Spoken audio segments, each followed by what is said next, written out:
no es Judas el que entregó a Cristo, sino Judas así considerado como Tadeo. Dice en el versículo 3: amados, por la gran solicitud que tenía de escribiros acerca de nuestra común salvación, me ha sido necesario escribiros exhortándoos a que contendáis ardientemente por la fe que una vez fue dada a los santos, porque algunos hombres han entrado encubiertamente, los que desde antes habían sido destinados para esta condenación, hombres impíos que convierten en libertinaje la gracia de nuestro Dios y niegan a Dios el único soberano y a nuestro Señor Jesucristo. Aquí él dice que ya se estaban infiltrando algunos y estaban encubiertamente metiendo herejías dentro de la iglesia. Pero ahora aquí viene algo muy interesante. ¿Sabían ustedes que el libro de Judas, que es un libro muy cortito, solamente tiene 25 versículos? De los 25 versículos hay 18, o sea, 3/4 partes de todo el libro que está copiado literalmente de un libro que se llama La Asunción de Enoc. La Asunción de Enoc no es un libro que está en la Biblia, es un libro apócrifo. Apócrifo quiere decir que no es inspirado por Dios. Y sin embargo Judas citó casi todo su libro, de ese libro, La Asunción de Enoc. Y usted dice, pero ¿cómo puede ser? No solamente citó gran parte de este libro, pero también es interesante ver lo que no citó. Escuchen lo que dije. Es interesante ver qué fue lo que él citó de ese libro, pero también es interesante ver lo que no citó, porque cuando usted lee el libro La Asunción de Enoc, y ese libro fue escrito unos 200 años antes del nacimiento de Cristo, viene de la época intertestamentaria.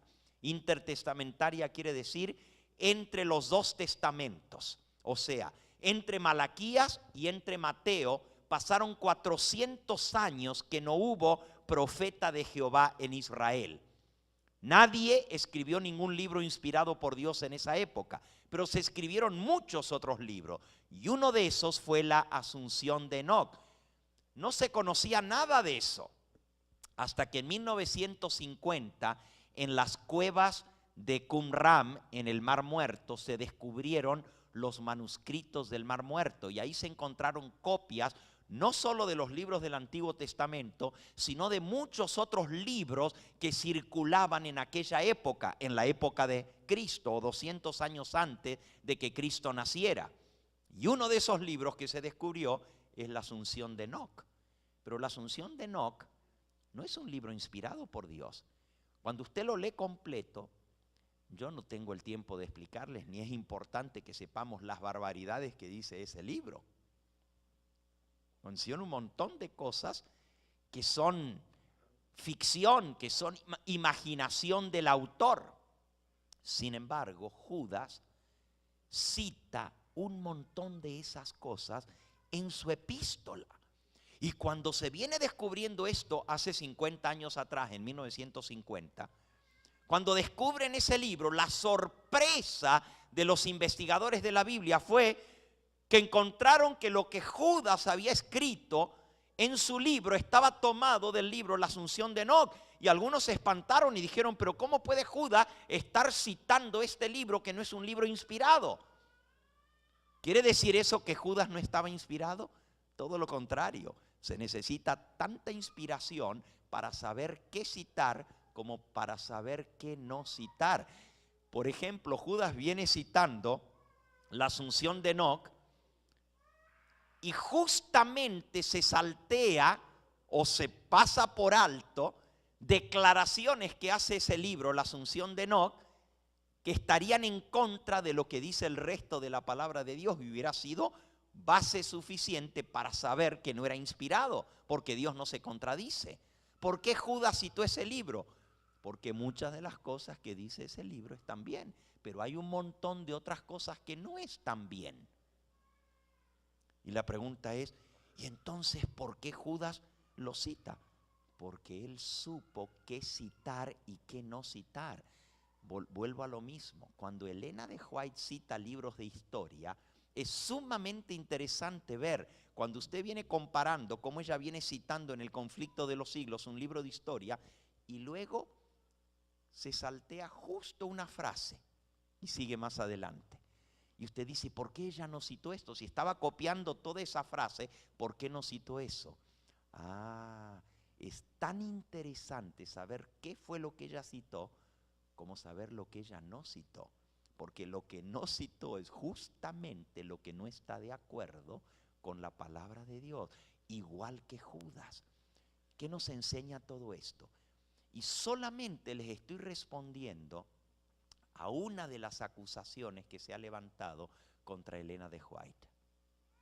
Y esa acusación es que ella copió y que por lo tanto no puede ser inspirada porque ella copió de otros autores. Y solamente les he dado unos poquitos ejemplos, tanto en la Biblia como en la historia, para mostrar que el hecho de que un profeta cite a otros libros no quiere decir que no es inspirado por Dios. Algunos tienen la idea que Elena de White, Dios le dictó palabra por palabra lo que tenía que escribir. En la lección de nuestra escuela sabática esta semana, estamos estudiando lo que es la inspiración y lo que es la revelación y cómo Dios no dicta a los profetas, sino que Él inspira el pensamiento, pero el profeta tiene que buscar con sus propias palabras describir lo que Dios le mostró en visión.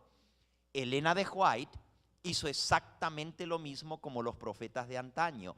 Ella buscó cómo describir lo que Dios le mostró, y cuando encontró que alguien había descrito esa parte de la historia en forma clara y concisa, pues tomó eso que estaba escrito porque estaba de acuerdo a lo que Dios le había mostrado en visión. Pero las palabras, ella las tomó prestadas de otro autor que ya lo había escrito.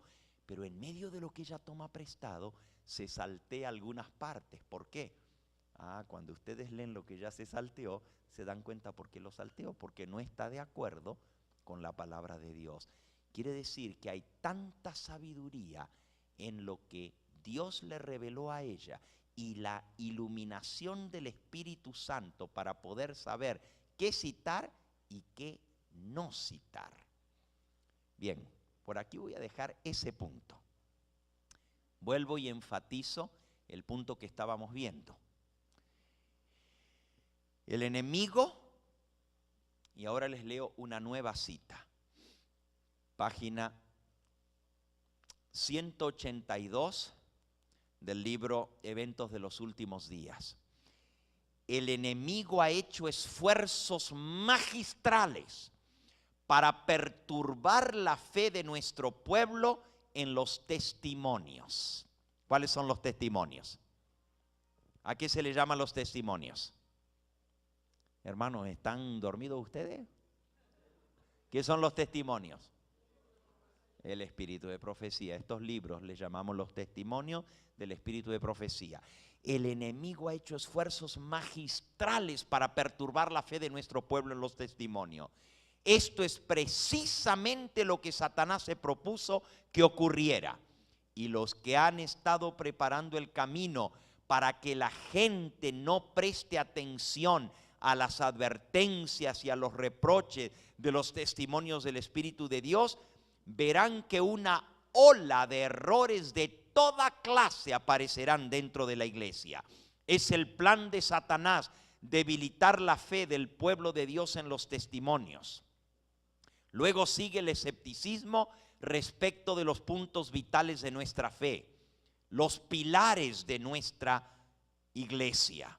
Después, dudas con respecto a las Sagradas Escrituras y luego la marcha descendiente hacia la perdición. Cuando se duda y se renuncia de los testimonios en los cuales una vez se creyó, Satanás sabe que los engañados no se detendrán allí. Redoblarán sus esfuerzos hasta que los lanza en abierta rebelión. la que se torna incurable y termina en